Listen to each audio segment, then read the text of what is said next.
involved with the Reading Association when I was taking graduate courses to get my master's in reading at the State University of New York in Fredonia.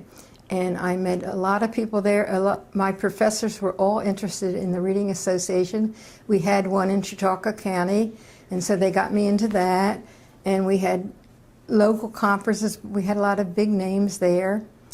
And so that was how I first got started. And then somehow I got to the state organization. I forget how. I think I was an area director or something. And I went there, and then I was their secretary. Then I did their newsletter, and then I did a conference. In fact, I did the conference about a year before we moved to North Carolina. I just met so many people, and they were so interested in the same things I was interested in. We just kept going on from there. And that was how it all got started. I moved here in 1984. Involved with the North Carolina Reading Association. We're going to the NCRA meeting in Atlanta. I was sitting in the lobby of the convention center feeling so sorry for myself because I had no local reading council. So a lady sat down next to me and we started talking, and I'm telling her my sad story. And she said, well, you just wait a few minutes with me. So I did, and these other girls came out, and they were all officers of the North Carolina Reading Association. If you remember, Emily McCleary and Ollie Hutchins, and I can't remember exactly the other names, but they were so nice. They took me under their wing. They got me into a council, and they invited me to their leadership meeting, and it just went from there. And shortly after I went to that, I ran for state coordinator and was state coordinator for 7 years. Then they didn't have area directors. We formed that part so that we'd have, somebody all over the state that could help, because I couldn't go every place. And then you worked with IRA. That was IRA. Well, I was state coordinator. I was president. I was area director. I was newsletter editor, conference coordinator, and executive assistant. I did that job for, I guess, 6 or 7 years. But I was the first executive assistant they had, yeah. I've enjoyed every job I had, so I can say that. So I was president 1994 to 95, and I know I was state coordinator until at least 1991, so that wasn't too many years in between then, and I also was area director in between then, So I continued to be active and continued to do the newsletter and work with the conference. And we've always had authors. We've always had good authors.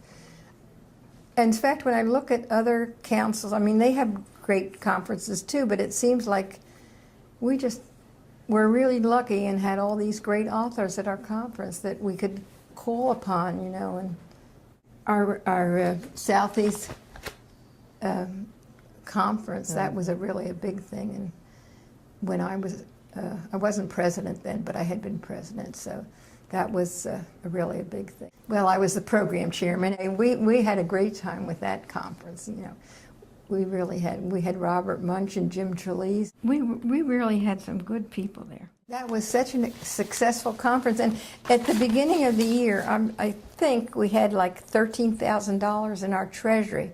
And then after the conference, we had, was it 90 or 100? We made that much on that conference, and so that's when really the North Carolina Reading Association started to flourish, because before that, we had such little money that we were, we're limited in what we could do. But since Ann Spong and I and another girl started the local council, and I was president of that about 3 or 4 times, I guess. Our council has been in effect for about 27 years, I think so. The local council, I've worked with the Young Authors Program. Ann has always been, well, not always, but she's been chairman of it for a long time. But I work on the committee, and we choose the nominees, and we have a celebration, which we're going to have in 2 weeks, and honor all the students. So I like that too. So I like the local, I like the state, and I like the international. So anyway, it's been a good ride. I think NCRA is going to not improve, because they're a really good group, but grow I don't see them faltering or anything. I think they have enough leaders, and I think enough people interested that they will keep on growing and being a prominent group in the education system. I just like it. I mean, I don't know, it's been such a big part of my life, and I just like doing it. I've met people all over the world, really, and all over the United States, and you know, I made a lot of friends, and it's just been great. It's been a very important part of my life, and I will remember it forever.